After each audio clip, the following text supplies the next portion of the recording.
আসসালামু আলাইকুম। আপনি কি জানেন প্রধানমন্ত্রী তারেক রহমান প্রধানমন্ত্রী হিসাবে প্রতি মাসে কত টাকা বেতন পান এবং সেই সাথে তিনি কি কি সরকারি সুযোগ সুবিধা পাচ্ছেন? তো এই বিষয়ে সকলের ব্যাপক কৌতূহল রয়েছে। এই বিষয়টা আমি আপনাদেরকে বিস্তারিত আলোচনার চেষ্টা করব।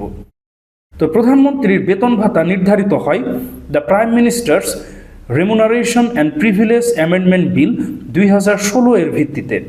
সেই হিসাবে প্রধানমন্ত্রী তারেক রহমানের মাসিক বেতন 1,15,000 টাকা, আর বাড়ি ভাড়া বাবদ তিনি প্রতি মাসে পাবেন 1 লক্ষ টাকা। আর যদি তিনি সরকারি বাসভবনে থাকেন তাহলে বাড়ি ভাড়া বাবদ যে 1 লক্ষ টাকা সেটা প্রযোজ্য হবে না। একই সাথে প্রধানমন্ত্রীর দৈনিক ভাতা 3,000 টাকা, বিদেশ ভ্রমণের জন্য 25 লক্ষ টাকার বিমা কাভারেজ এবং 1.5 কোটি টাকার স্বেচ্ছাধীন তহবিল তিনি পাবেন। অপরদিকে প্রধানমন্ত্রী হিসেবে বিনোদনের জন্য যে খরচ সেটা সম্পূর্ণ ভাতা হিসাবে তাকে দেয়া হবে। অফিস থেকে বাসভবন এবং বাসভবন থেকে অফিসে যাতায়াতের জন্য হাইলি সিকিউরড গাড়ি তিনি পাবেন এবং সেই সাথে তার সাথে থাকবে বিশাল একটা নিরাপত্তা বহর। আর যাতায়াতের জন্য যাবতীয় খরচ সেটা সরকার বহন করবে। সেই সাথে প্রধানমন্ত্রী এবং তার পরিবারের নির্দিষ্ট একটা ব্যয় সেটাও তিনি ভাতা হিসাবে পাবেন।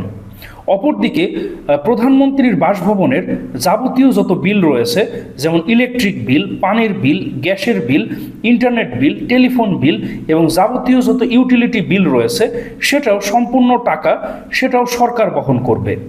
আর প্রধানমন্ত্রীর সাথে দেখা করতে আসা রাষ্ট্রীয় যত অতিথি রয়েছে তাদের যত আপ্যায়ন সেই খরচও সম্পূর্ণ সরকারই বহন করবে।